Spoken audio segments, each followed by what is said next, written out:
Hey, Power Athlete Nation. I want to introduce you to our good friends at Thorn Nutrition. Thorn makes the best supplements I've taken, and I'm just not saying that for any other reason other than it's being the truth.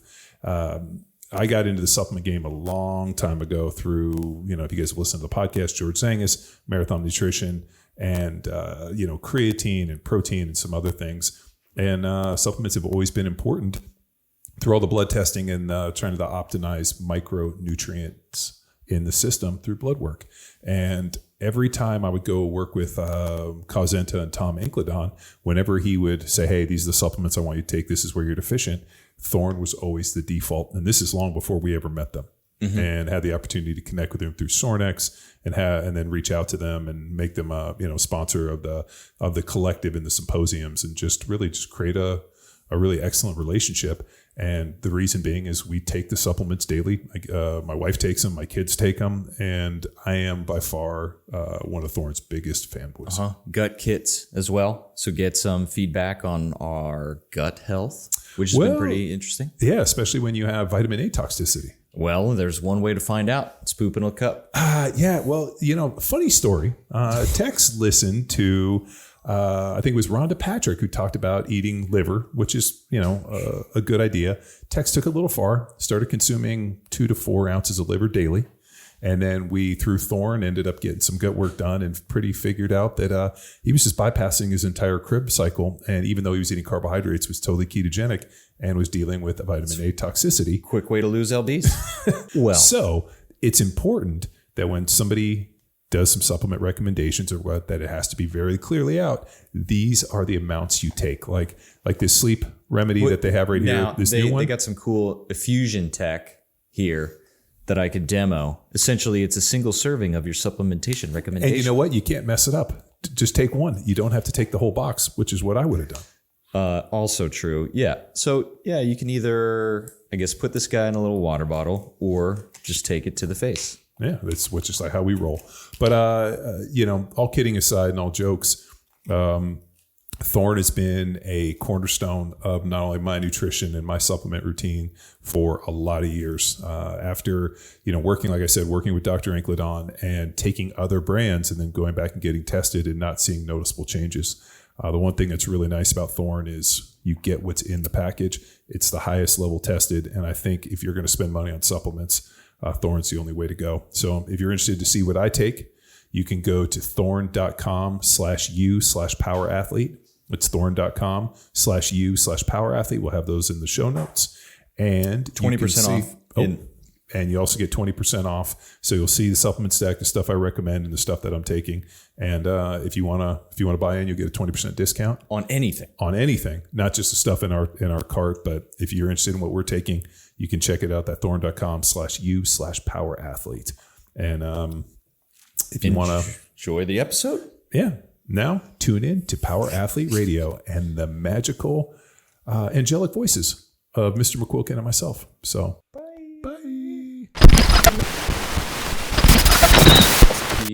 The Rockets' #1 pick, what he did is the G League option. Mm-hmm. Yeah. So you're skipping your 1 year. Yeah. I think it's $150,000. It's up there. Paid. Yeah. So then he ended up entering the draft and get second overall. Mm. So he got his year, got his money, and now he's in the NBA. Oh, good for him. I think three.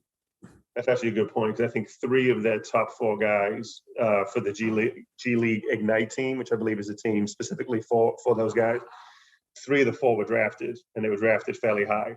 So as an experiment, so to speak, that worked. So again, that's just these new avenues for how do you go from being an elite high school prep kid to NBA? And they used to just be one. Now there's overseas, there's the G League thing. So yeah, I don't know. It's definitely has changed the conversation. So we'll see. What I'm amazed by is just the length of time in which these kids are able to play. I mean, they come in 18, 19 years old, never really having trained, just develop their basketball skills. And now all of a sudden you put them into a situation, give them millions of dollars, put them in a professional organization, put them in a, standardized strength conditioning template. And it's pretty amazing just seeing the longevity. I mean, before it was if a guy played 7, 8, 9, 10 years, it was considered, a phenomenal career in professional sports. And now you got Tom Brady, who's, going to play till he's 50 probably. when you got LeBron and these guys. I mean, like the Kobe Bryant coming right out of high school. So it's pretty amazing. I'm interested to see, I played in the NFL, and it was, people always ask me, they're like, oh, why is the average only 3 years? And I always tell them the same thing. If you can play from day one, and you'll be able to play for a long time. Like the division on whether or not you could play happens so quickly. Like you see a young guy come in and you would know instantly, that kid can play, this kid can't. And they just basically just divide people really quickly. So that 3 years is super, just not very accurate, because if a guy can play, he can play for a long time. If he can't, he's out of there within a day. Was it because football is so physically more demanding than basketball? No, I think what's so amazing about basketball is the amount of skill that these kids have to develop, and that they develop at such a young age. Like, I mean, it's like you see these 15, 16-year-old kids, and like they're in high school, and then all of a sudden you'll see them playing these like pickup games or prep games with other pros, and they're like holding their own. It's always pretty fascinating. I mean, you can tell how young they are because they're super skinny. And then like, all of a sudden, like, 4 or 5 years later, after they put on 20 pounds and started to mature, and now they have a beard, and, it's almost like the skill acquisition happens at such a young age. And then they just need time for the maturity to catch up. I think, I think the 2 points to that is, I think the skill acquisition as a training process is starting younger, particularly in basketball, because back in the day, to use a horrible term, you just played outside, played pickup in the summertime, went to the gym and played, went to practice. But I think there's more this generation through, and Tom Brady and LeBron, I think, are a little bit of outliers in their generation. But just in general, I think this generation coming through, there is a focus on the skill development that wasn't there 10, 15 years ago. So they're hiring private skills trainers, which is a whole other conversation, but they're hiring private skill trainers, and there's a premium put on skill development. And then the other thing, to your point too, with the durability, is particularly in basketball, because I found that, again, as a sport, the culture of training and training intelligently just isn't long in basketball. Like in football, for good or for bad, because there's obviously some bad stuff, and I'm sure you could speak on that more than me. That's sort of been a connection to the sport: lifting weights, playing football, lifting weights, wrestling. There's certain sports that has always had this connection with it. And I think with sports like tennis, basketball, golf, there just wasn't. There's no real training history.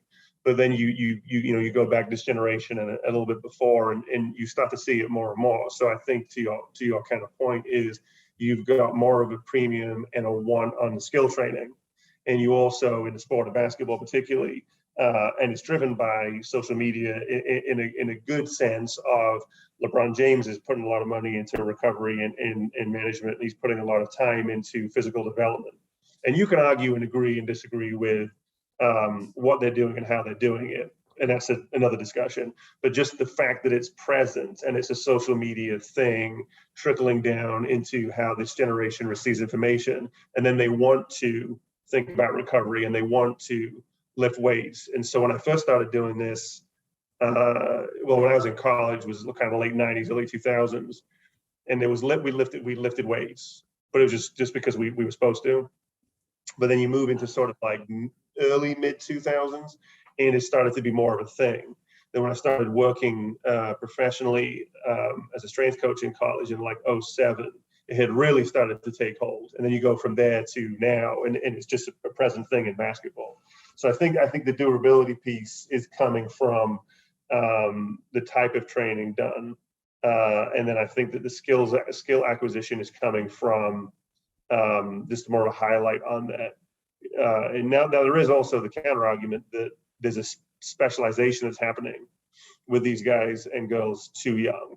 And what does that mean? And there's certain injury patterns and so on, and things that you guys have probably discussed in the past, sure, where they didn't swim, play tennis, run, climb trees, and things that we all did, play football, throw baseballs around, and play basketball. They just play basketball. And so I think that is the rub of the whole thing, is that they're more skillful, there's the capacity for more durability, but the early specialization is a tricky piece to it, What about like I really, and he's a hell of a player, but like the Steph Curry effect, where all of a sudden now, like, I mean, I saw such a change in basketball where it was like big men down low, power forward. Now all of a sudden you have a guy like Steph Curry comes down and is draining these threes from half court. I mean, to the point where like his team just kind of jogs down, they get into position, he shoots it, and even as soon as the ball leaves his hand, they just start running back. And it's kind of like, I mean, it's such an amazing threat for a team, but it really just, like, it really kind of almost destroyed a little bit of the basketball I enjoyed, where I enjoyed seeing the guy post up and, the plays and the move and like, big men banging down low and just like that type of piece. But I mean, it's such a viable weapon that you see guys see that success and they're like, well, shit, I don't have to go down and bang low. I can just drain these threes from, 6 foot from the 3-point line. Yeah. I think that there's definitely a lot to that. I think obviously the strategy piece is part of it, and that is an sort of an evolving strategy and a sort of this time and place, like the taste that people want right now is these high scoring games and these insane sort of video game like scores and these things that happen. But in the same sense, if you look at like 80s NBA basketball, it was murder ball. I mean, there's nothing you did was a foul, and then you look at 90s and they cleaned that up a little bit, but it was, to your point, it was more physical and big guys played more true big guy roles. And so I think that evolution also probably leads towards some of the durability as well, because the physicality, I mean, it's still a really physical game. I mean, if you sit courtside of an NBA game, they're not just sort of like drifting past each other. I mean, dudes are getting hit and these are large human beings. But I think the constant, impacts and the constant grind of it that was sort of a big piece of 80s and 90s is gone. But things always shift around, and I think the rules changed a little bit as well in terms of handshaking and how much contact you can have. I don't know football that well, but I know how you deal with a quarterback has changed in the Tom Brady era as well. And so there's a good chance, other than just the style of quarterback he is, but how he's defended and how he's, pressured has probably helped him a little bit with that stuff too. So, the rule changes. I mean, he even came out and said it. He's like, the rule changes have allowed me to play into 2 decades. He goes, if the rules hadn't changed, 10 years was considered a good career. But, he's like, the rule changes just almost kind of neuter the game in so many ways. It's not the same game it used to be. And and the reason being is these teams and owners are paying these high priced quarterbacks tens of millions, hundreds of millions of dollars, and the last thing they want to do is see some 350-pound defensive lineman that's making the fucking league minimum come in and roll on his leg. I mean, and now all of a sudden they're franchise $500 million quarterbacks hurt. So I mean, they've really structured the game in such a way that the people that are making the lion's share are not really in harm's way. No, and I mean that's a tough one for all stakeholders in that, what you want to see, what you're trying to protect, what you're trying to produce as a product on the field. I do think though, I don't know if going back to basketball for a second, I don't know if you'll ever go back to the extreme physicality of like the 80s and stuff like that, because I don't think people sort of reminisce on it, but I don't think they really want to watch that. But I do think it'll kind of swing back a little bit. Like whenever this era comes to an end, there'll be another Steph Curry, or there'll be another Jordan, or another Shaq, or someone who's this iconic individual, but also an iconic game-shifting skill set, whatever that might be, and I couldn't even tell you. And maybe it's not a player, maybe it's a coach. Maybe it's a coach, your thing about strategy there for a minute with the 3 ball, who finds another way to enhance this stuff, and then the counter reaction will be towards that. And that's just the evolution of sports, and that's what kind of keeps it going. And that's what it keeps people's arguments about this generation versus my generation, and it keeps the lifeblood of it all going. So I would expect there'll be some kind of change. I don't know when or with who, because again, I mean, if you were to go back to draft night, Steph Curry's draft night, and say this kid from Davidson is going to change the game of basketball for the next 15 years, even in his first couple of years, because I mean he could shoot it and was skillful. He was had a handful of ankle injuries that stopped him like really playing a lot. So there's just no way you would have said that. Now, a player like Shaq, maybe, Jordan coming out of college, maybe not so much, but first or second year, you would have said, that the way they're going to play is going to be different. But anyway, the point being is I don't think you can kind of earmark it, or a young coach coming up who just has a Moneyball version of Whopper in baseball for, schematics, and they'll change it. So I would assume it'll change again. And, we'll just have to wait and see. Yeah, well, Rockets failed the small ball experiment. 6'6" center, unfortunately. Well, let's take a moment to introduce our guests. We have two gentlemen, Dr. Dan Taylor and Josh Collin. How we doing? Dan, we heard from you. So give us a quick intro and hand off to Josh, and then we'll explore sleep, recovery, performance, and all the good things we have today. Yeah, sure. My name is Dan Taylor, Dr. Dan Taylor. I am the Director of Applied Sports Science with the Charlotte Hornets. And I've been here really just at the beginning of the season. Prior to that, I've worked in college basketball for, 17, 18 years at this point. So I have a lot of experience on the performance side of basketball in general. And then this gentleman who's next to me in the picture is my good friend and colleague, Josh Collin. Yeah. Hey, everyone. Great to be here. Really excited. And yeah, I'm the co-founder of Crescent Health. Crescent Health, we offer personal training for sleep using your wearable data. So really taking this approach of pairing people with, world-class expert coaches and using data from devices like Aura, Whoop, Fitbit to really provide personalized insights, accountability, and programs for them to improve their sleep. I've been working on it for probably the past year and a half now. Prior to that, I worked at Goldman Sachs for all of 6 weeks before jumping to do it during the pandemic. And before that, went to Swarthmore College, where I studied economics and psychology. So yeah, definitely a lot of bouncing around the past year, but I'm excited by what we're building. So yeah. Awesome. And our friends at Train Heroic have connected us. Nice. We've deep dove into sleep before, Dr. Sherry Ma, Dr. Kirsch Parsley. So this is our opportunity to really connect it rather than looking at the sleep, connect it to performance. And Dan, you have an amazing opportunity to change some young men's life and get them to look at, hey, stop playing video games. Go to sleep, you numbskulls. I'll get plenty of sleep when I'm dead. That's that old mantra. The John Wellborn football mentality. Yeah, man. This is basketball. That man. was me They're in my sensitive. 20s. That was me in my 20s as an NFL player. I'll sleep when I'm dead. And then I got to my 30s and realized this was a terrible idea. Yeah. I feel dead. Yeah. And it's a funny thing too, because the working with sleep and obviously working with Josh at Crescent Health and just sort of being in and around the environments I have, it's a funny thing because exactly what you said is that in your teens and 20s, there's a level of invincibility you feel anyway, period, across the board. And then sleep is just sort of this thing that you think about after the fact. And then you hit your 30s and 40s, and it's the Friday night going to bed at 9 o'clock is like a pleasurable thing. Yeah. When 10, 15 years ago it was like, what the hell am I doing?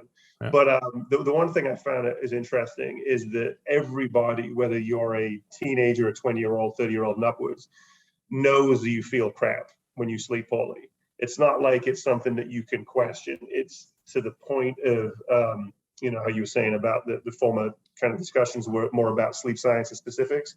It's connecting the two. It's connecting it into the applied space and understanding that, yeah, you feel crap. Well, what does it actually mean for what you're doing in terms of performance?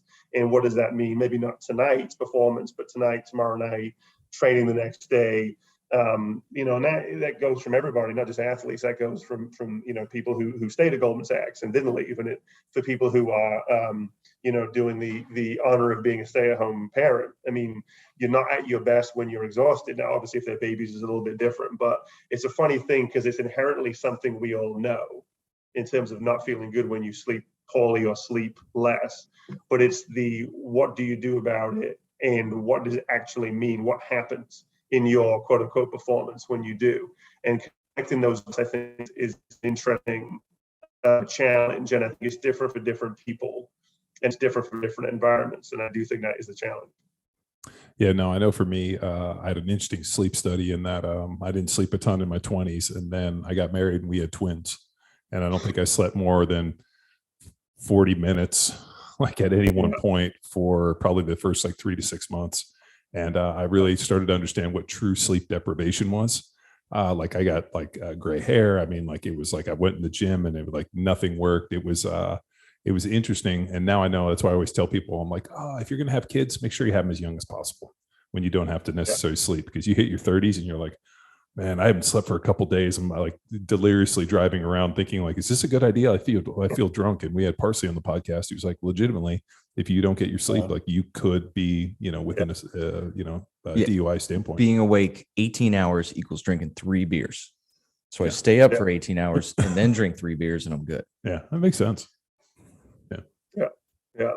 Yeah. I have twins too. So I mean, those of us in the twin groups know. I mean, being you got twins too? Oh, okay. Then it's 11. So thank God for my wife, who's just unbelievable, because doing this profession and having twins is tough. But yeah, I mean, and that is it. That is the whole idea of being able to perform at your best, and again, whatever your performance is, and to the point of people who are listening who just love training, and maybe that's their specific thing, is that if you want to get the best out of the weight room or whatever your training session is, it doesn't have to be an NBA game or an NCAA college game at Duke. It could literally be this specific thing you're doing today, and I think we were erring on the side of it before, where the sleep when I'm dead thing is funny to discuss, but there is an unfortunate edge of in sort of grinding through it. And I'm not against the concept of that, because I think if you're successful in most things, you've worked hard to it. But I don't think you have to destroy yourself by just not sleeping. I mean, I know there's a lot of people like Gary Vaynerchuk, somebody who, when he first started talking about, rearranging your schedule to have your side hustle, which would then become your thing. And there was a bit of a pushback about, what about sleep? What about sleep? And so he had to respond to it and say, no, sleep is important too. Because I just think that, while grinding, I think pays dividends in your life, you shouldn't do it and put this badge of honor and this like stamp of approval, like bang my chest, as I sleep 3 hours a night. Well, that's great, but how are you going to feel when you're 50, 60, 70? And likely you probably won't succeed long term. And if you do, somehow it won't be sustained, because something has to give. It's just a biological necessity. So is the NBA that way with the coaches? Because in the NFL, there's this weird badge of courage of like, the coaches sleep at the office 3 nights a week, and they're up at 4 in the morning, 3 in the morning, 2 in the morning, watching film. And there was like, when I played for Andy Reid, his whole coaching staff, like there was this like constant thing about like how many hours they were putting in. And, I only slept 3 hours last night. And I'm like, dude, first of all, the quality of your work is so fucking low after 20 hours of you like in there with your eyes closed, force feeding yourself with goldfish, like they used to sit like just snacks everywhere. And I'm like, yeah, you guys are legitimately tired. So you're functioning about 25 capacity, 25%, and then you're just shoveling food in your mouth. And it just always seemed really stupid to me, but there was always this constant badge of courage or badge of honor, I only slept 3 hours last night. I'm like, I think you're, I mean, believe me, if I'm sleeping 3 hours, it's not because I want to be watching film. It's because I want to be out having a good time. Right. But it's such I don't know if the NBA is like that or other professional sports, and I'm really hoping that the NFL started to change that. But man, that was really prevalent for a long time. I think it's an old school thought process, and I think as good as the NFL is in a lot of ways, I think that there is a bit of a tendency sometimes to fall back on that. Plus, it's the NFL, so it's like a man's man, sport. It's like big, powerful dudes hitting each other on a side. I mean, it's a thing, and so I think that they kind of hang on to that type of stuff. In the NBA and formerly in college, I think it probably isn't perfect, and obviously I kind of speak for everybody. But I think it is a little bit better. And I think having sleep specialists brought on teams to work with players, and I would even say, taking that a step further to when sports psychologists started to become more of a presence in locker rooms, as opposed to just this thing you have in the background for when all hell breaks loose. It started to be more of a proactive thing involving people like nutritionists and psychologists and sleep scientists. I think that has and will further trickle into coaching staff and performance staff, because and that's sort of why I framed it in the beginning, is it's about performance, period. So if your performance is coaching, if your performance is looking at data on the sports science side, if your performance is doing a badass podcast, that is the performance. So to your point is that you can't have a sleep specialist come in, talk to your all-star point guard about sleep and why it's important for his performance, and it not trickle into other people. And I think there has been more of a heightened discussion about coaching wellness, coaching well-being, and coaching mental health in the last 5 years more than ever has been.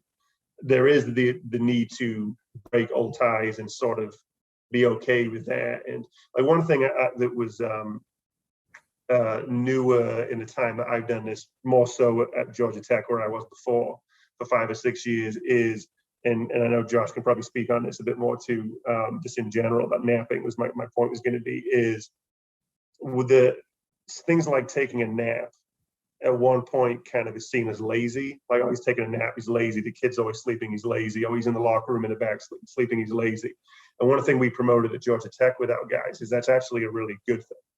And we're not going to see it as you being lazy. We're not going to see it as you being, whatever, dismissive of work or whatever. We're actually going to consider it a supplement, just like we would protein shake, or just like we would a whatever. This 30 minutes you're taking, timed well, is actually really, really important for our success. And so to shift from sleeping as lazy, shift from sleeping as weak, and in this case with players, like taking a nap is actually like, that's a good thing. And we kind of built like a little sleep room in the back, and we try to make it like just like taking a vitamin in the morning. Wow, somewhere my dad's spinning in his grave. My dad used to come in, and my dad used to come in and bang on our door at 6 a.m. if we weren't up, even on the weekends, that we were lazy, and if we ever took a nap, get up, you lazy ass. And so it was this idea that somehow sleeping like past 6 a.m. in my house was like, you're not going to be successful. You're going to be late. That was it. Yeah, no, I'm awesome to see the pendulum swing. It's like, like when my kids, like it'll be like 8, 9 o'clock and they're still sleeping. My wife's like, what do you think? I'm like, let them sleep. If they're tired, I'm happy to have them sleep.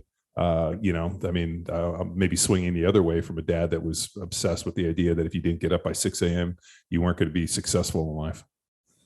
Yeah.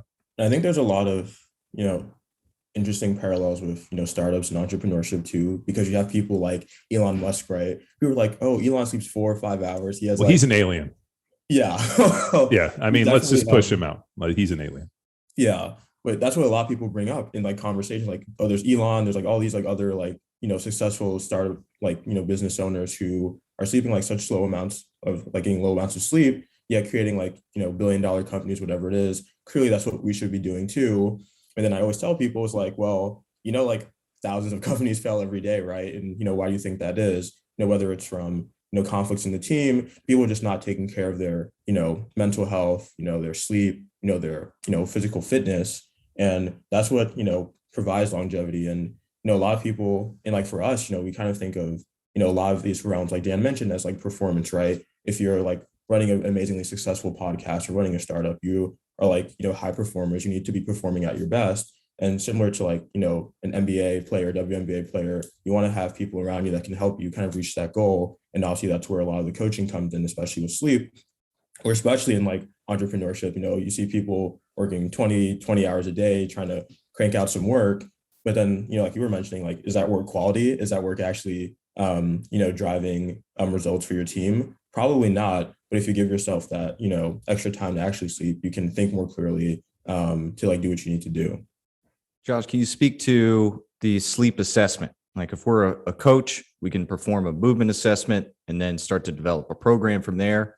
What is the sleep assessment that helps then you develop sleep programs for your clients? Yeah, of course. So I think, there's a couple of things. So first, we do try and get a sense of, what are you currently doing with your sleep routine? Like, what does your day look like? What's going on?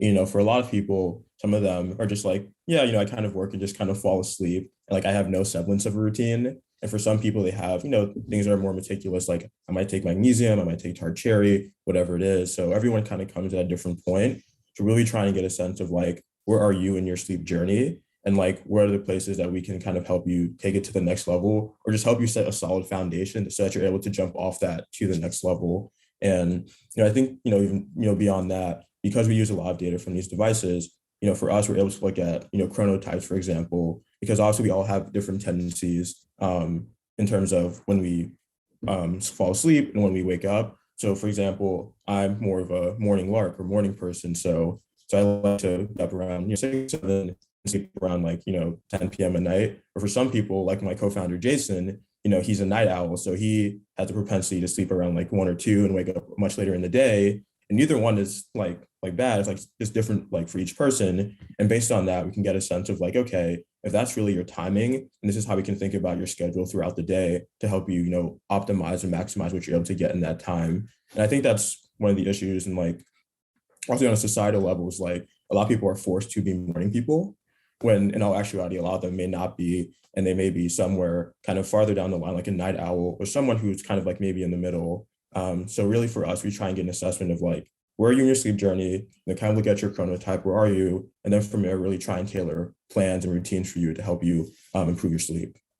Is there any like credence to the fact that like that sleeping, let's say, before midnight is more valuable than the sleep after midnight? I remember, reading a bunch of books on sleep, and they talked about sleep before midnight being much more meaningful than obviously like later, and that like, but I mean, maybe it sounds like people, as long as you're into a schedule, that's all that really matters. Yeah. I mean, I would say like 2 things. Like for one, it's like, yeah, I think sleep consistency probably is like one of the like most important things to your sleep health. So just like sleeping at a consistent time at night, whether it's before or after, I think is also really important, because when you're not doing that, and there was like an interesting like study at Harvard on this, when they looked at, 2 groups of students, one that had sort of very crazy schedules, like, regular college student schedules, and ones that slept at consistent times, and the ones that slept at consistent times, had higher GPAs and performed better sort of from a cognitive performance perspective than the latter group that was sort of all over the place. So I would say like consistency is definitely one of the most important factors. And also, again, like some people just have the tendency to just sleep much later, just given like their chronotype is something that is also kind of determined by your genes in large part. So I think like it definitely depends on like those factors. And then if you are sleeping at any time, just making sure it's a consistent time throughout the weeks and the days.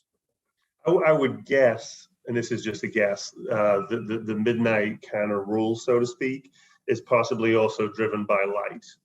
Because, if you don't have a darkened room, or a room that's dark enough, I should say, and light is breaking through, that is something that it can throw off how you sleep and when you sleep, just because of the nature of how light affects your circadian rhythms. So obviously, if you're sleeping before midnight, it tends to be darker. And if you fall asleep later than that, it's going to get lighter quicker. So I would guess that's one of those like good rules to follow because of that part of it. But to Josh's whole point there is that genetically driven chronotypes is really specifically what's going to help you. And if then you can help create your environment, whether it's work environment, sleep environment, and life environment around them, you'll feel better and succeed in a different way anyway.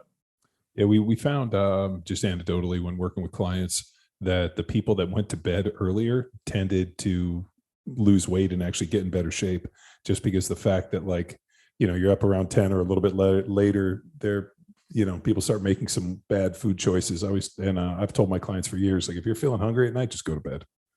Like, it's just, you're going to stay up and just make some bad decisions. So, I mean, it's, I wonder if there's, but at the end of the day, everybody's wired a little bit different. I mean, I know, my dad only, and which is hilarious now that we talk about it, he only really slept like 3 or 4 hours a night.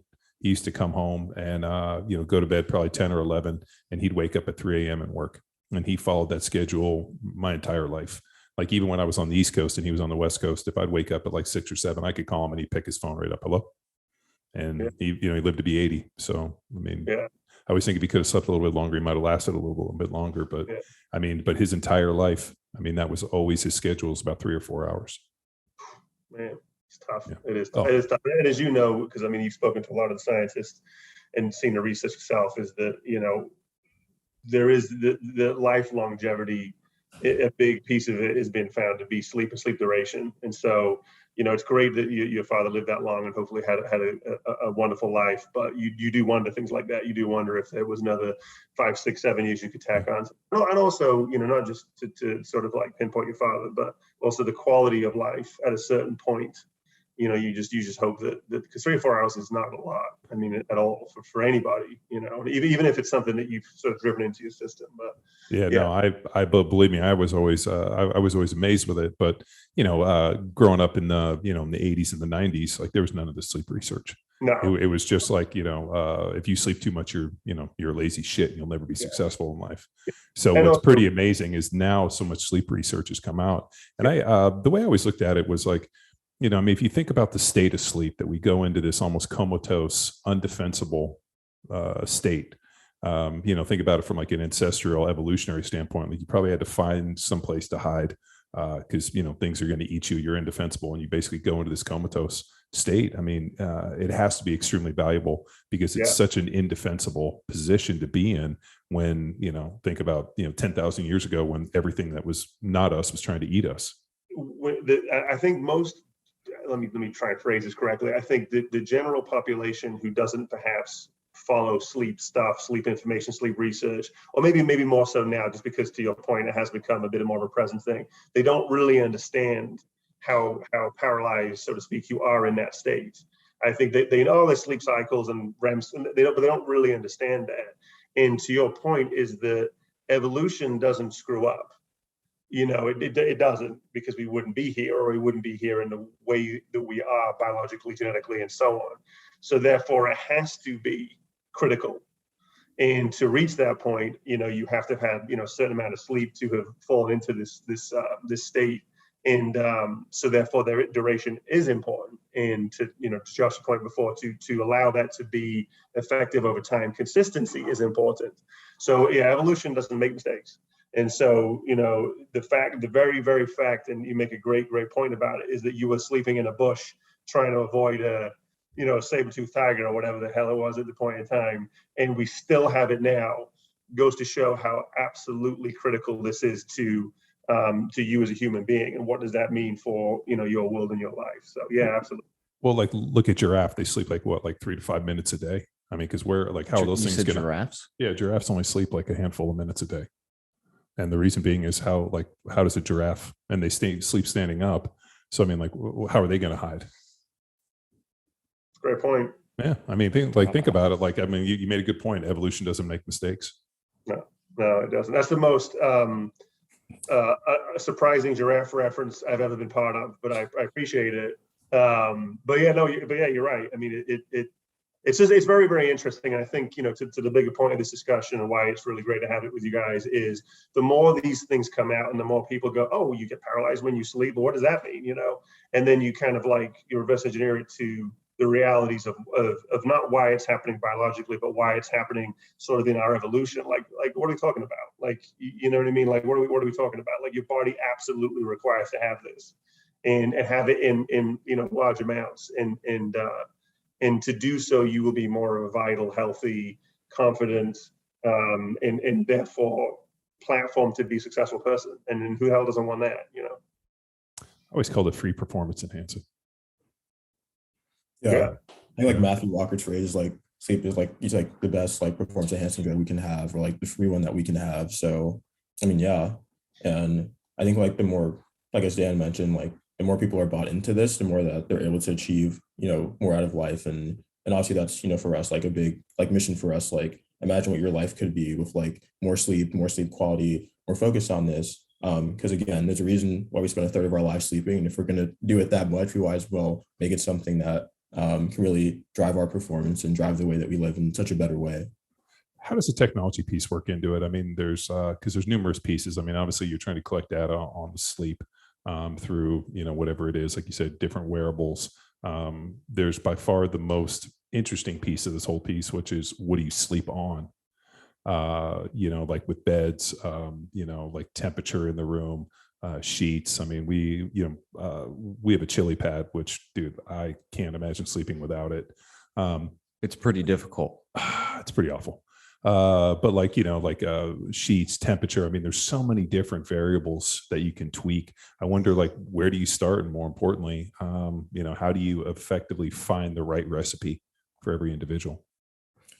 Yeah, I mean, that's a great question. And the focus for us is always initially on sort of behavior change and how do we help someone really effectively change the behaviors around sleep. Because for a lot of people that we work with, I think for, a lot of people at large, it's, they take, a lot of these supplements, they use a lot of these devices, whatever it is, but, for some reason, like their sleep quality or their sleep over time is still not, it's not where they want it to be. So, for us, as we were kind of building Crescent, it kind of was a thought process of like, what really is like missing here in terms of like people and their sleep health. And we sort of realized, looking at, again, like, personal training for fitness or nutritionist or dietitian, whatever it is, there were these people that were helping you kind of create structure, give you accountability, really help you change like the little behaviors on a day-to-day basis that actually help you achieve whatever goals that you were looking for.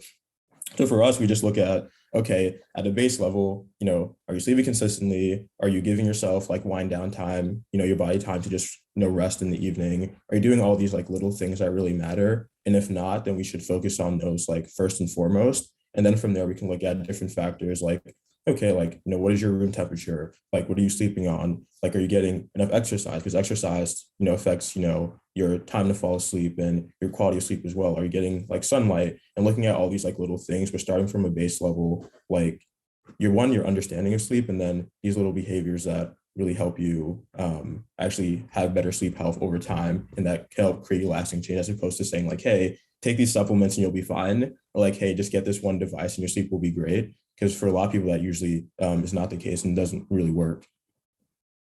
I think also just, and that was all, couldn't have said it better myself, but just for the listeners in general, I think one thing that I try, particularly with the demographics I've worked with, college students, professional athletes, and a few people in between, is your sleep space needs to sort of be this sanctity, like it really does, as sort of corny as that sounds.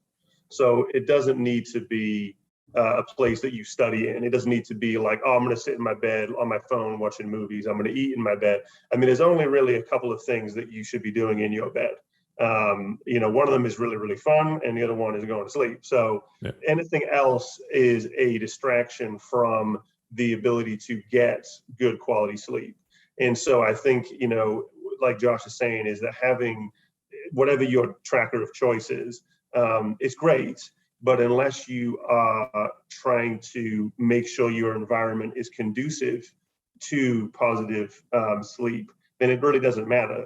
And so like Josh has just said, to kind of just go over that again, just quickly to this point, is that, room temperature is very, very important. I know people who are like, oh, I love being super warm and I need 800 blankets and this and that. And comfort obviously is a piece of this, but your body does need to reduce temperature across the night to fall asleep and sleep well.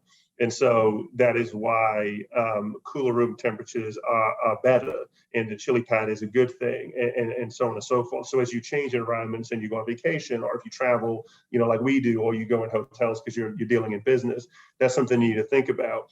Like I said before, is your room dark enough? If it's not dark, you need to make sure find a dark, get dark shades, maybe improve that, because these small little changes will in fact drive larger change across the board with your sleep. And then you can start using something like Tracker and something like Crescent Health to help you get some insights on what's happening and sort of refine the process. But you have to start at the beginning. The way you sleep is it needs to have only a few different things that are done there. And really it's just centered around that, and that's it. It's not supposed to be a hangout place. In fact, one of the rules that we talk about with Crescent is if you're struggling going to sleep, tossing and turning, mind racing, there's a few different things that you can do to help release that. But the bottom line is, don't just sit there stressing about it. Get up, change your locations, go downstairs and get a drink, take 30 minutes away in a darker space, and then come back to this sanctity of a room, reset yourself, and then you'll find that you'll be able to sleep better too. So I think as a quick summation, I think temperature, light, and even a couple of things like you were mentioning, like pillows and stuff like that, are worth taking a look at, because you'll reap bigger rewards than you realize. Yeah, no, we have Tempur-Pedic, and it always just gets hot. And like I just figured it was something that I had to deal with. So I used to sleep on top of the covers, and then we got the chili pad. And it's to the point where, like, right around like 8:30, I start yelling at my kids, like, hey, start brushing your teeth. And we start this basically like fucking tax master whip to the back to try to like get them in to brush their teeth and start going through the little like sleep ritual, like go put your jammies on, like get ready. And like, it's this constant push to the point where I'm like, man, this is going to mess my sleep up. But what's funny is I'll go turn on the chili pad and I'll go in there and the kids will be actually trying to sleep in my bed. And my wife will be like, get out, go to your rooms. And I'm thinking like, man, maybe for Christmas, I might get them their own chili pads. Yeah. And your employees, whatever. And your Let's employees, just- we just need to get lots of chili pads. Bulk. I'm telling you that was an absolute game changer for us. Great. Because I read a study that talked about the reason that people roll over and move in bed is they're constantly looking for a cooler place. And like that little piece, and that's where, all of a sudden I got on it and I was like, man, that's made to the point where I'll actually wake up in the exact same position that I fell asleep in. And I'll, you kind of like, you're like drooling and you're like, man, did I even move last night? And that's been a big game changer for us. No, that's good. That's good. And then the other thing that's interesting too is with your kids is, and this goes back to a point I made before, is the pursuit of good sleep is an innate thing within us. And so even though I'm sure there's a part of like fun, like being in dad's bed and let me do, he's going to yell at me, kind of playfully or whatever. But they also, I think, innately understand that this slightly cooler temperature, because we're all primal. I mean, we're all still people. I mean, everybody knows that. I mean, we haven't really changed much in terms of 10,000 years, clearly. So I think that there are certain things that we just innately know. And I think, to some of the points that Josh made earlier, is that either society or scheduling or life is trying to pull us against it. But in reality, we want to find cooler places that are darker and have a level of comfort. We know we need a certain amount of sleep because we feel crappy afterwards. It's an innate thing. We just have to stop denying it. And then the whole bigger point of this is that when you do stop doing that, or you reduce your fight against it so much, you'll start to see that you play basketball better, or you feel better, or your podcasts are cleaner, or whatever it might be. And so I think that's when the circle is kind of complete. And hopefully, we're moving towards that more as we learn more. I got a question about coffee naps. This is not an excuse for me to take a nap in the office, John. I'm just curious, what's a coffee nap? You mean like where you can drink a pot of coffee and then go right to sleep?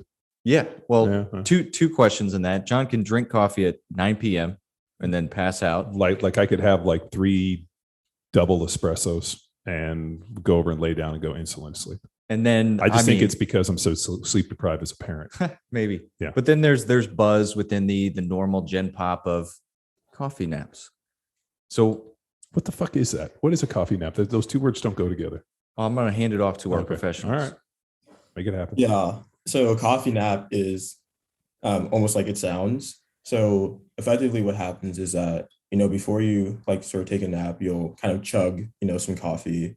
And when you take the nap, effectively what's happening is, your adenosine receptors, so things that, contribute to sleep pressure, sort of those are opening up. So the caffeine is binding to them. So when you're taking this 20, 25-minute nap, whatever it is, when you wake up, you get this jolt of energy because now the coffee is there. And plus you got this 25-minute nap. So it's almost like a mix of both worlds. And a lot of people use that, as a way to, boost their energy, boost their focus, especially if, let's say they last night was a little bit shorter on sleep than they wanted to. So a coffee nap is something that, we've done, we've, written about a little bit, and it's definitely something that can be very effective. But obviously being mindful of timing of it too, because, caffeine has a half-life of I think 3 to 9 hours. And so obviously, you drank the caffeine, there's still going to be half of it in your system in, X amount of time. So timing of it is also extremely important. Yeah, no, I am a fast metabolizer of caffeine. I had zero effect on me. And to the point where you go out with people oh, I can't, Luke who used to work with us, he couldn't have coffee past noon or he'll be up for 2 days. And I just I wonder what that's like. Gets work done. Yeah, get a lot of stuff done. As you're starting to work with a lot of these younger players and athletes come in, what's what are the misconceptions? What's the myth buster associated with performance and sleep? And because I'm sure you have a bunch of kids that are fairly early 20s. I just wonder is a big part of this just busting myth and almost proving to them that sleep is so important? Yeah. I think, the myth is exactly what you said at the beginning in terms of, and I know you were joking around about sleep when you're dead and all that, but they feel like they can power through it because there's a level of resiliency of being young.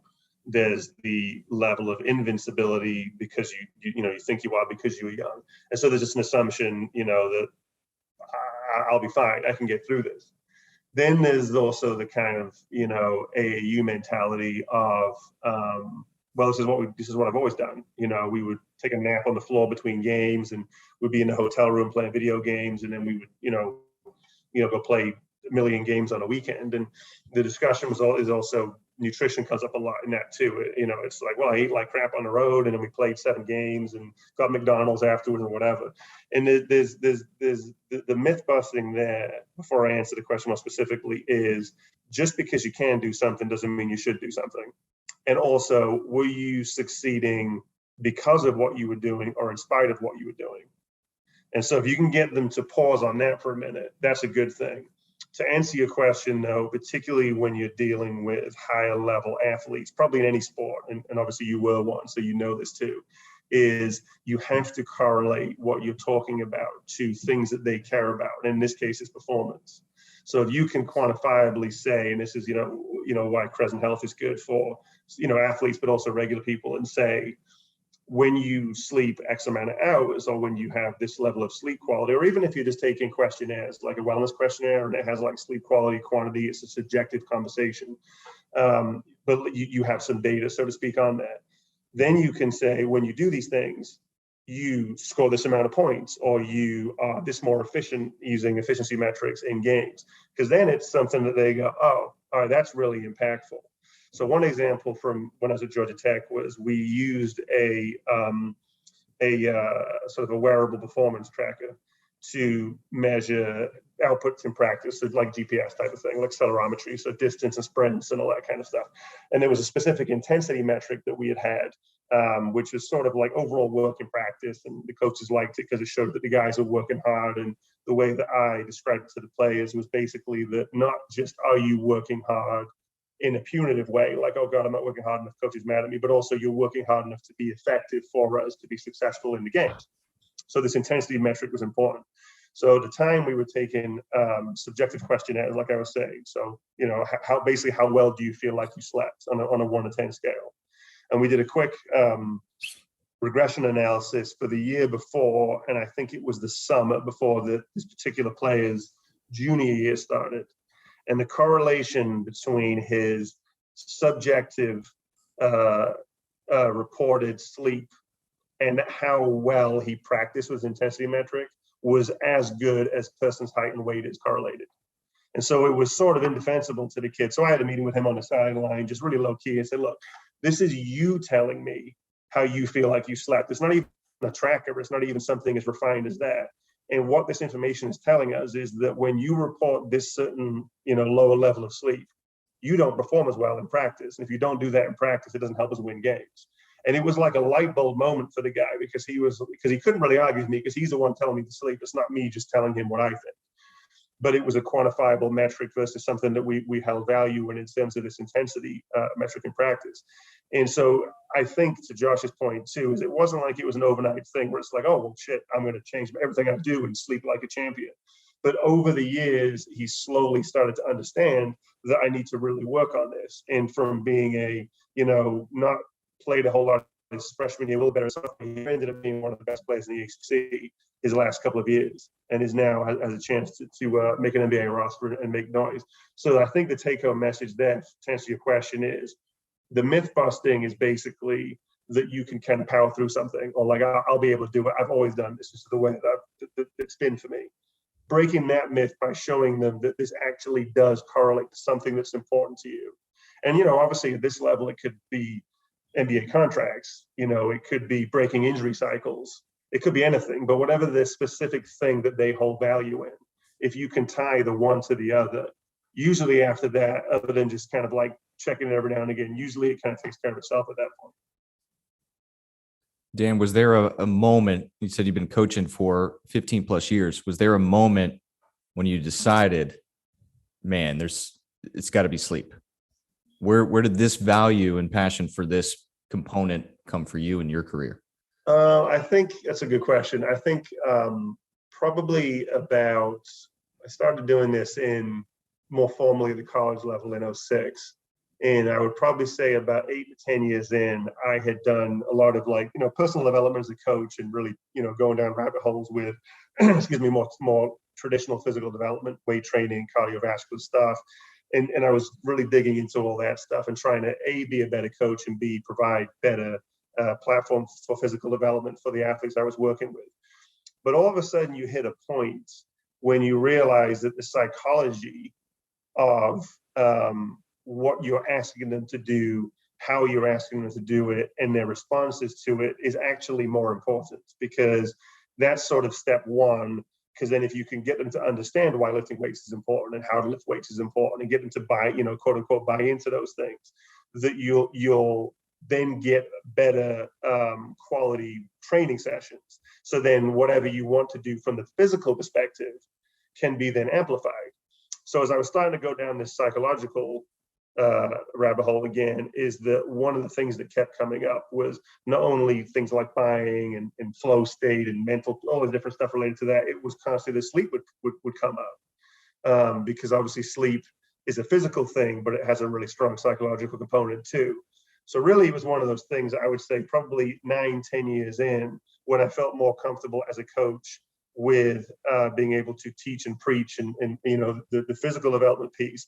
I started to really realize that the secrets to all this really are in the head and in the mind. And I would also tie the sleep piece into that. And that is sort of where the discussions came in more. At that point in time, I'd been doing wellness questionnaires for a couple of years, and sleep kept coming up as something that was an important conversation.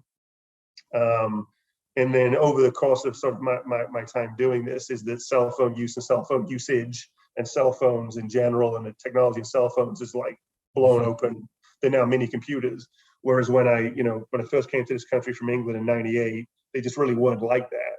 So, to the point you guys were making before, is that then, now the athletes I'm working with are living on their phones in ways that we never thought of. And even when I first started doing this, or I first was in college in '02, I had a cell phone, but it was just something I called my girlfriend on.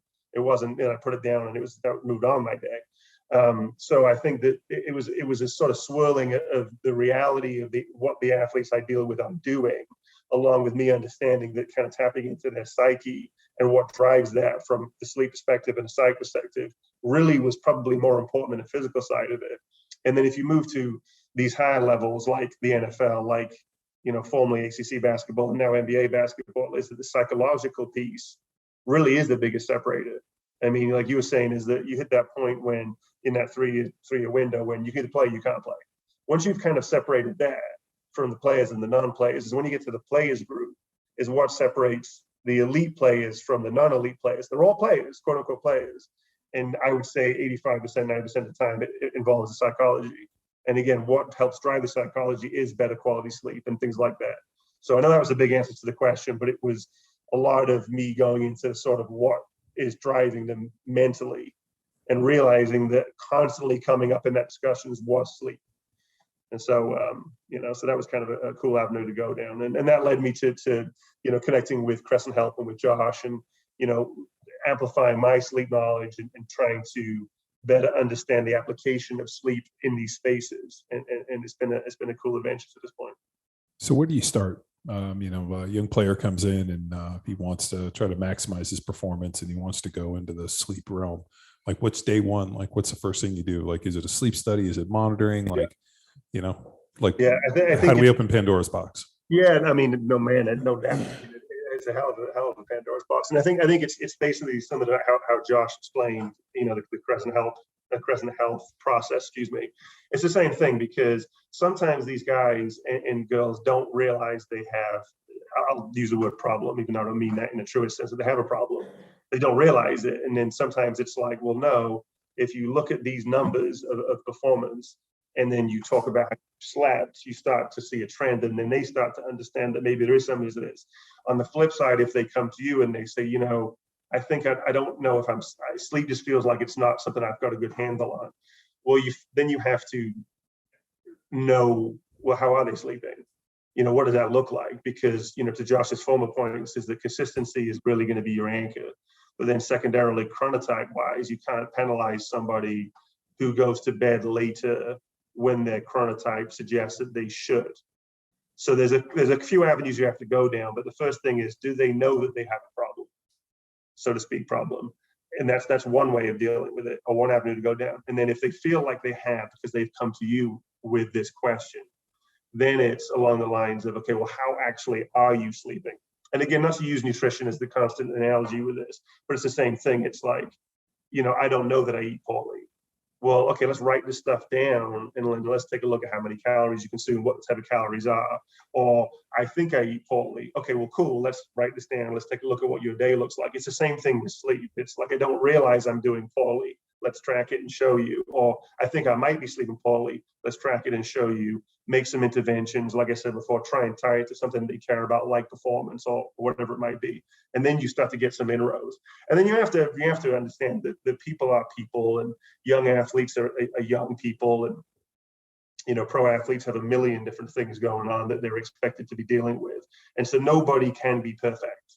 And so it's okay to fall off the wagon with this. But if you have a strong enough understanding of why it's important, if you have something supporting you like Crescent Health or like somebody in our space who's more one-on-one, or a sleep coach, is that they can help put you back on the wagon and you can keep going, because nobody can be perfect. I mean, the world isn't built like that.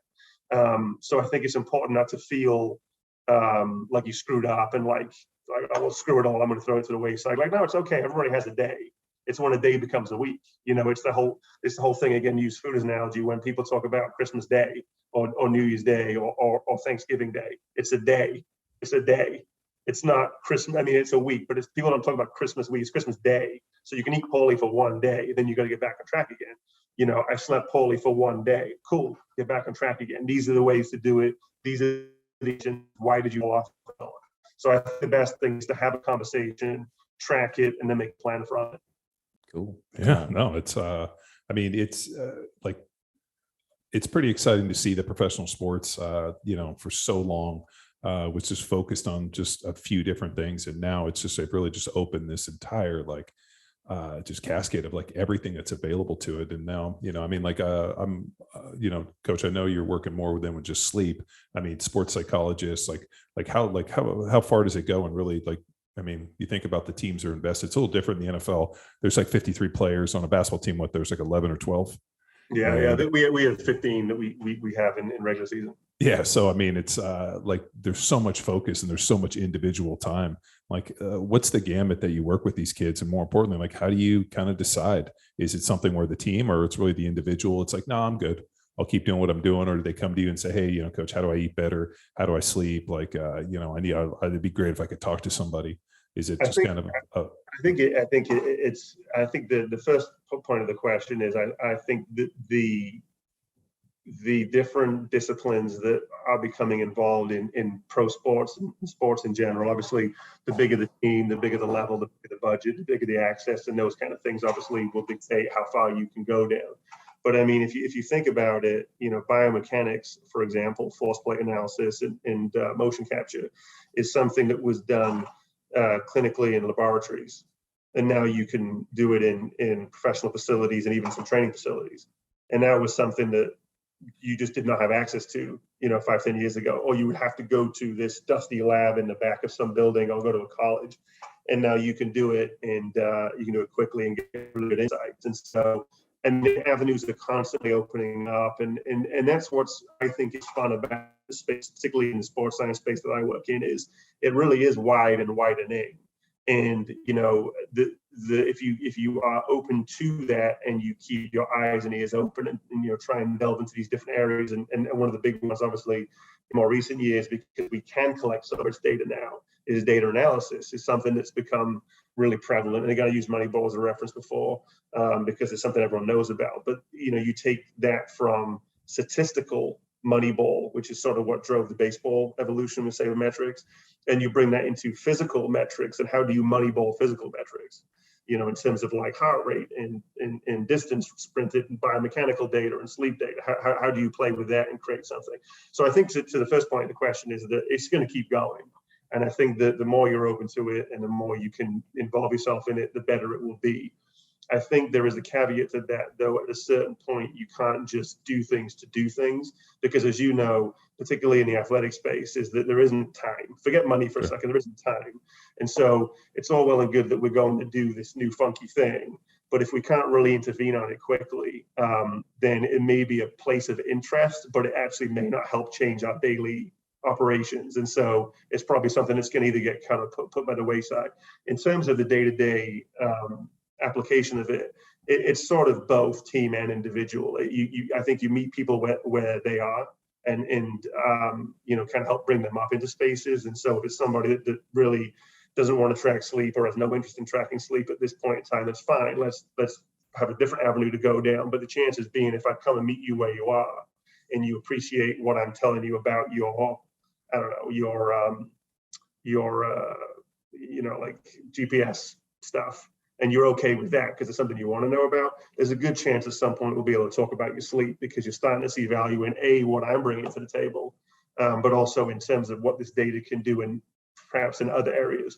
And then team-wide, obviously, it'd be the same thing. And usually what I try to do is, go for kind of low-hanging fruit and areas that are specifically in need. So if you're looking at 10 different things, whatever they might be, across a spectrum of data you collect from GPS, wellness, sleep stuff, psych metrics, and everything else, which ones are they at their lowest ebb in? And those are the ones that you want to hit upon. And then the same thing would be for a team. Are we in a fatigue state as a group? Okay, well, let's talk about how to fix that. Are we in a, whatever state as a group? Let's go fix it. Are we doing really, really well? That's great. Applaud everybody. Make sure that you don't just use data and science as a punitive tool, and you don't just use data and science as I'm always coming to tell you that you are doing something wrong or you're negatively trending in sleep. I also want to come and celebrate you and say, man, you had the best 4 nights sleep you've had in 2 years. You've had the best intensity performance for this young guy from a couple of years ago you have in the last 6 months. And look what that's doing to you as a young professional, as a guy on the floor. So I think, to answer the question on that, I think you want to look for areas that you can connect with them. And it could be, and sometimes it's surprising what they want to be interested in, and then tie things that you are interested in that will help them into that conversation. And then team-wide, it would be the same kind of thing, kind of like macro and micro observances. Do you find it hard to convince the young guys to let you track their sleep? Just because I know young guys want to go out and they want to try to go out and meet girls and have some drinks and party a lot. And, I know as a young NFL player, if somebody was hey, I'm going to give you this device to track your sleep, I'd be like, oh, it broke again. Definitely the battery always goes out. I think that's one of those things. If you come with honesty, from my side, if you come with honesty and integrity, and again, it's not set up to be punitive. I think that's one thing that's super important. And I would say even in general, I know Josh can speak on this a little bit too. Like let's just say it's me tracking my sleep with Aura, and I'm like, God, I'm always really bad at my sleep, and it becomes like self-flagellation of poor sleep. That's not good either. So if you take that as a concept, and then you say, like, this guy is going to come over and he's going to ask me about my sleep, I'm going to lie because he knows and I know that I was out last night, or he knows and I know that this is something that, whatever. If it's one of those things where it's honest, and that was very much in college, my whole discussion with them is that, like, look, I need to know when you're doing these things. And you don't have to give me specifics, because it's not my business to know specifically what you were doing. But when I had a dual role as sports science and strength and conditioning, if you don't let me know that you've done this, then I'm not going to be able to adjust things on my end to help that, and also to teach you why. So you're going to be in a place that it's not good for you to train a certain way, or you're going to be in a place that puts us both in a bad position. So I don't have to constantly report this back to the head coach. But it needs to be something that we have an open dialogue in. And I think if you have that, where it's not punitive, it's not judgmental, it's really more about teaching, and again, the information is referred back to them in a way to help them, then I think they tend to be a little bit more honest. And again, people are people, it is what it is. There's that whole know your personnel type of thing in general, where it's like, okay, I know that this particular person isn't necessarily going to be like completely honest with me. So maybe sleep for them isn't going to be the thing where I'm going to be able to hook them at this point. I'm going to have to hook them with something else.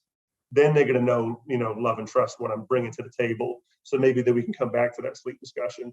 And that's just the art and the science. I mean, not to belabor this question, but I find a lot of times that people believe it's one or the other. It's going to be art or science. Like, it's all science, but they go hand in hand at all times in all spaces. And if you can't work in both, you're going to fail. And I think that a job like I have and have had in the past is the ultimate nuance job, and it's the ultimate field job.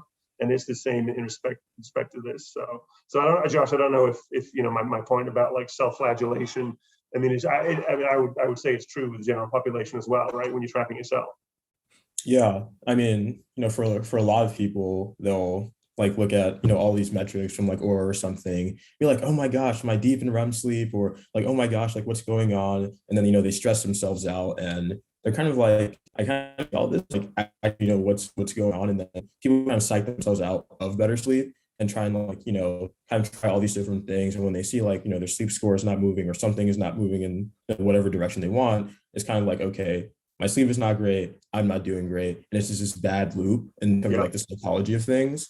And as you mentioned, Dan, like I think a big part of it, at least what we do at Crescent Health, and obviously what you do, is like how do you build an effective relationship with someone where you can meet them where they at and just build like with each other to help like remove any of those like barriers or psychological barriers, and help people just like get to that point where they are getting better sleep, better health, and things like that. So I think so, yeah, like a lot of people come to us like with that mindset of like, this data is crazy, it's like very scary, I don't know what's going on, nor do I know what's actually working for me, and I need like some guidance, I need some help, because I do want this, but I just feel like I've been in this like bad loop of like my own psychology, and I want someone to help me kind of get out of that.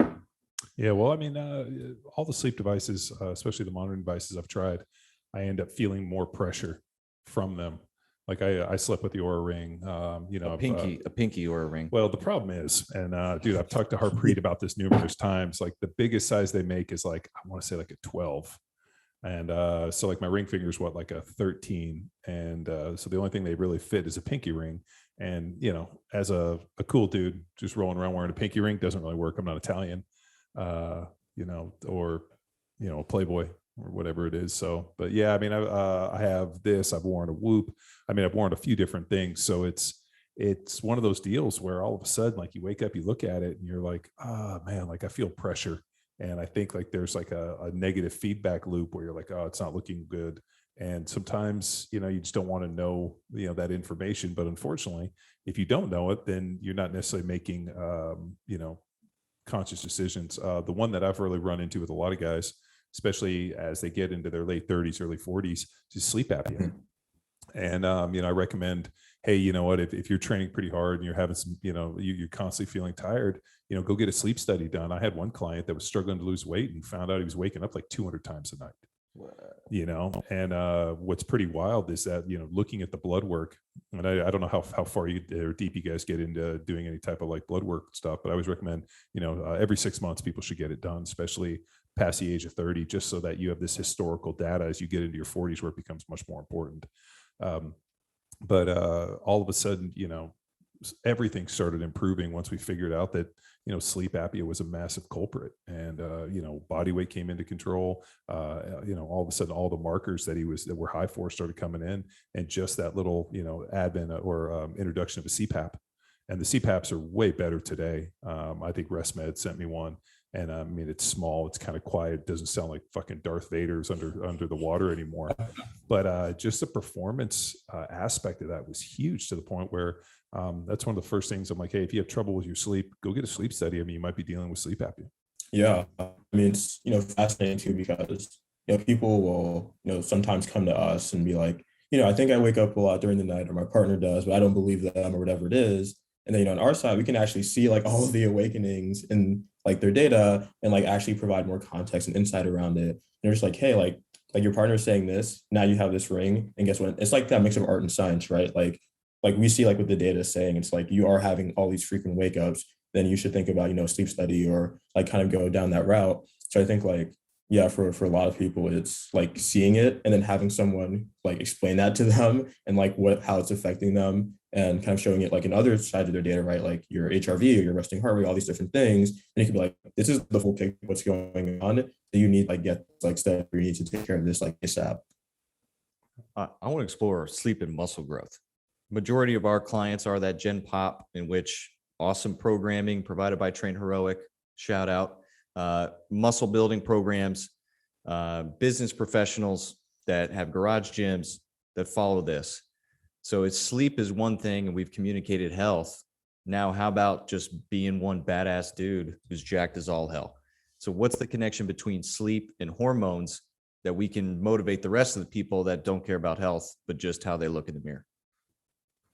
Yeah, I mean, I think to touch upon that a little bit, so during like deep sleep, which happens like more so in the beginning part of the night, that's where we produce a lot of HGH, or like growth hormones, where that's when our muscles are repaired, tissues getting repaired, the muscles are growing. And I've talked to like some athletes and people, and actually once she was like an Olympian, and she was like, her trainer was like, okay, you're training like on the track, but the real training and recovery happens like when you sleep.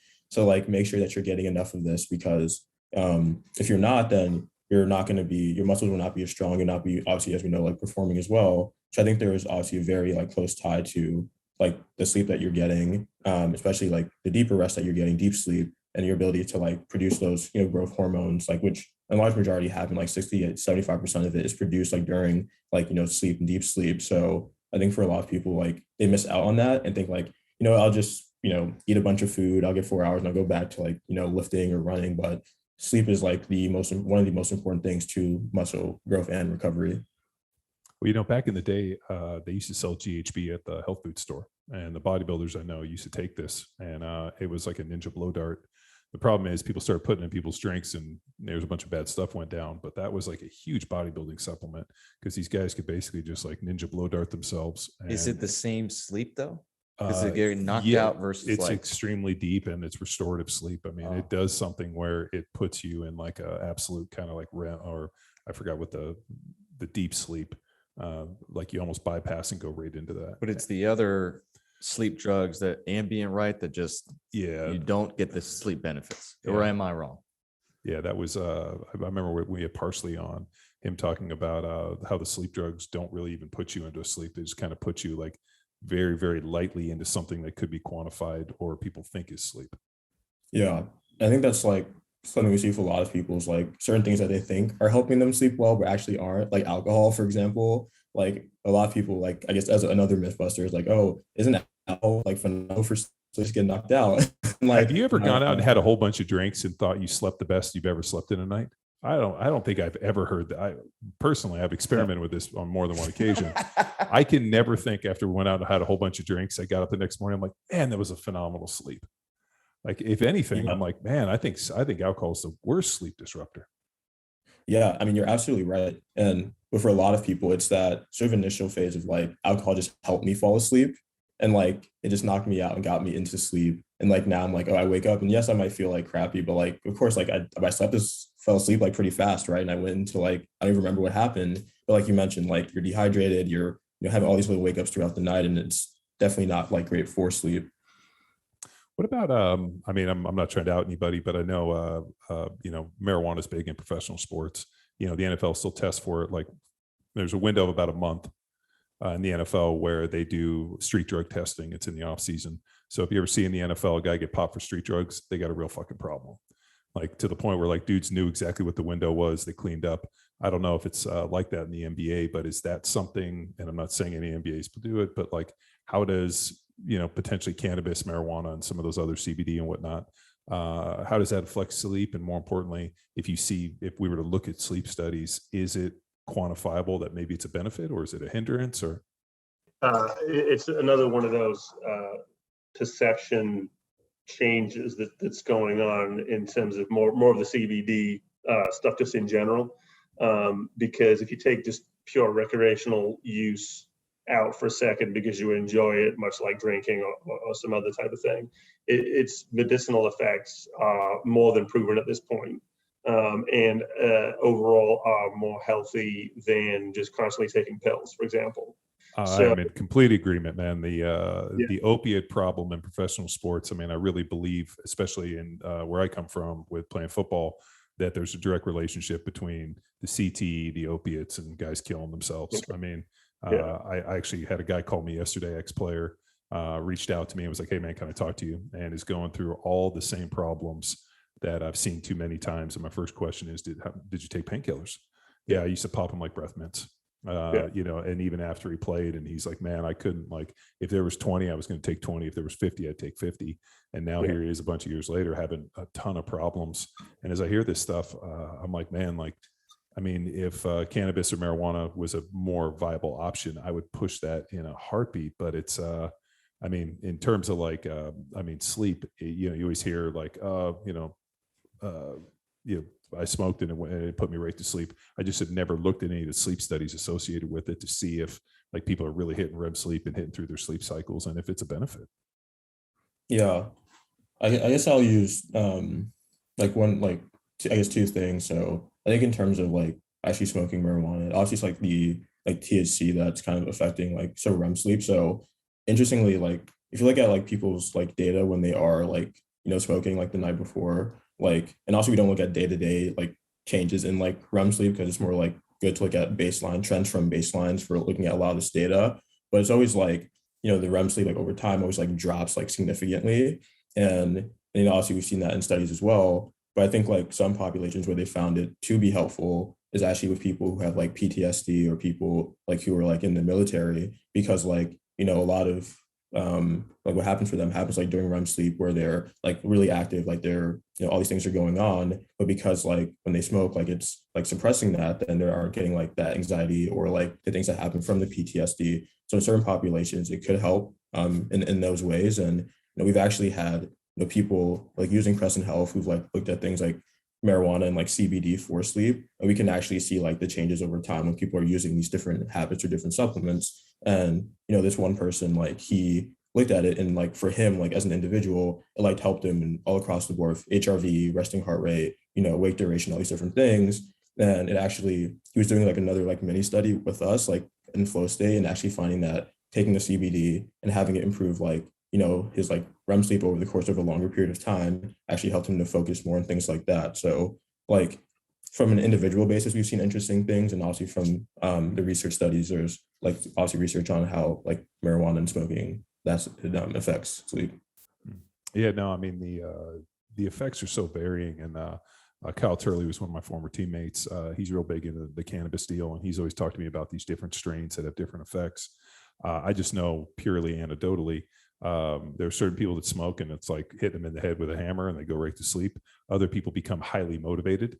And I used to know a girl who like that was what she did. She would smoke. She'd go out. She'd work out. She was a law student, and like she was like, if I don't, I kind of sit at home. I'm lazy. This actually motivates me to go out and do stuff.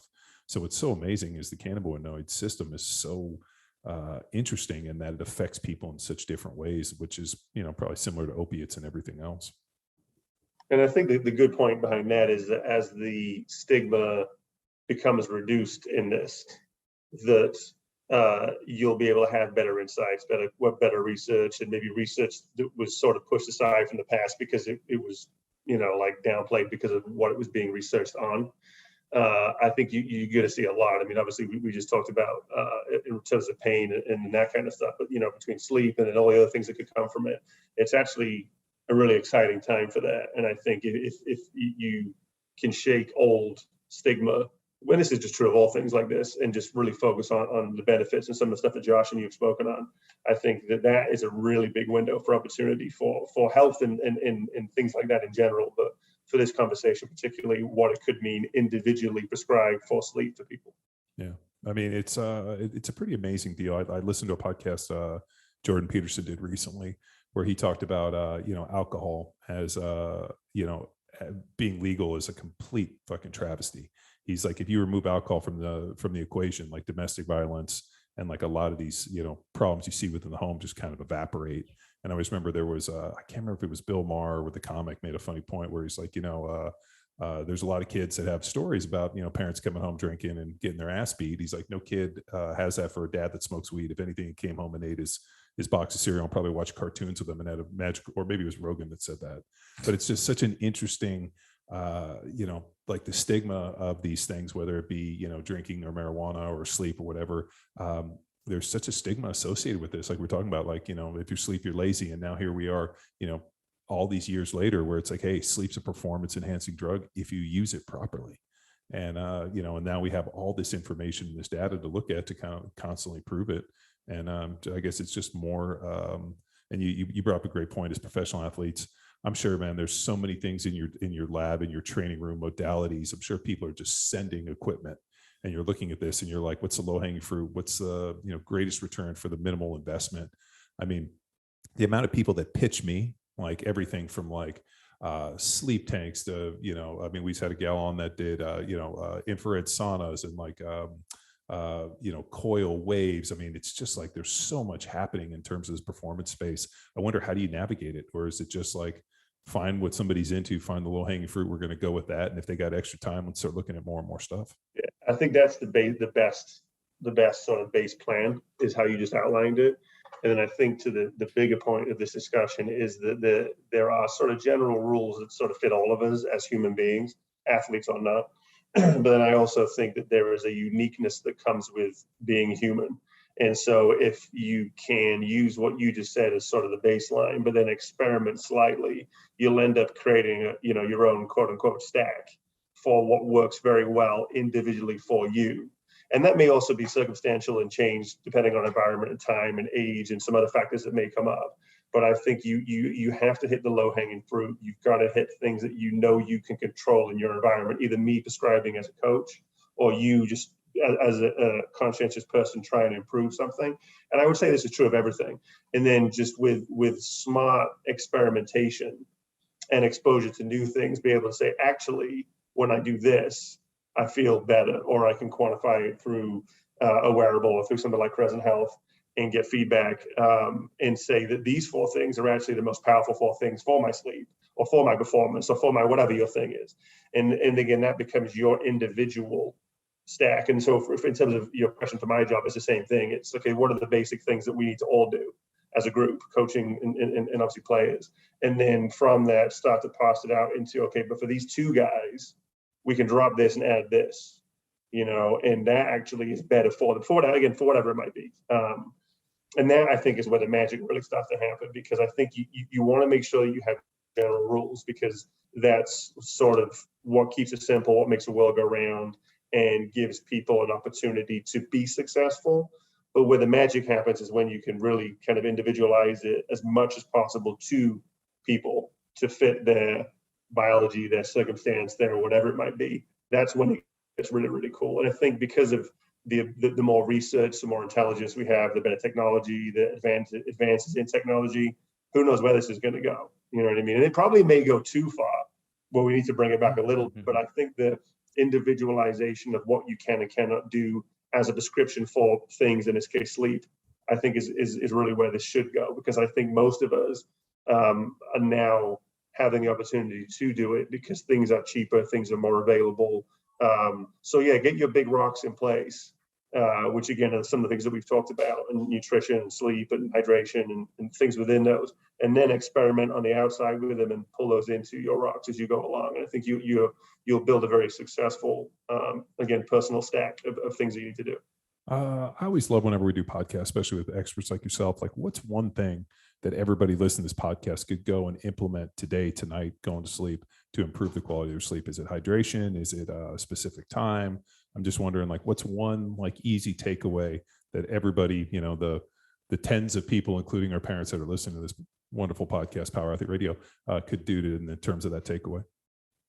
I'll let Josh give you his answer too. But I would say the boring answer is going to be go to sleep at the same time every night for a week and see how you feel. Start with that. And I think I'm going to go with that, because there's other things, again, like I talked about temperature and environment and that kind of stuff, and all of which are important. But sometimes you can't always control that. Maybe you're a college student, or maybe you're on the road, or you've got meetings, or, Josh is this, world-class entrepreneur, and he has the phone call from some crazy country and he just has to deal with it, right? But I do think you can schedule going to bed at the same time is something that you can control. Sometimes waking up could be tricky, to my point about Josh and his emails and so on, but you can control that. So I would say the one thing that you can do, as boring as it sounds, is pick a time that sort of fits kind of where you're at, or maybe some of the data you've collected through Aura has kind of shown, and stick with it for a week and try and develop that as a habit. So I don't know, that's my number one. Josh, I don't know if you got something different on that. Yeah, I would say, one thing that, I do, and we've seen work for a lot of people, is actually taking a couple minutes to journal, writing down things that you're grateful for, or writing down things that almost like a brain dump. And, for a lot of people, that helps them to de-stress and relax at night, helps them to honestly just wake up like feeling better. And, we see it time and time again with people. They're just like, oh my gosh, I didn't know adrenaline could be this good. Like, oh my gosh, like I feel pretty good when I go to sleep. I feel less stressed out. And just like that simple change of just taking 3 minutes, either to say like, hey, I'm grateful for these 3 things like in my life, and like, or just saying like, hey, these are all the things that's on my mind, and then going to sleep. I think we've seen for a lot of people like works phenomenally. So I think that's like one small thing people can do that can have a really like awesome impact on their sleep and sleep quality. All right. One final question. Dan, this is directed at you. Have you seen the show Ted Lasso? It's funny. For some reason, I haven't, just because of life and circumstance. But everybody, for reasons of professional sports and being British and coaching, everybody tells me, including my new boss, who's a big fan of this, that I have to watch it. So I will take your recommendation and I will watch it. I haven't seen it either. So well, I've put it off until I recently had a flight, and then, scrolling through and it's there. Was it good? That's why I'm bringing it up. I Oh, wouldn't otherwise. Yeah. On the road this year. Yeah. Take a gander, man. It's basically, the plot is essentially, it's like Major League. The owner of a football club, soccer, wants to bring it down. And then she hires an American football coach to come coach a soccer team, a football club. Nice. But, he overwhelms them with his positive and amazing coaching ability. And then I'm 4 episodes in. So by the time this comes out, I'll probably be done. Okay. Yeah. It's funny because when you explain the premise, you just kind of go, man, but everybody has told me like, it's top notch stuff. So yeah. Feel good story. American goes to Britain and basically finally rights all their wrongs. Nice. I like it.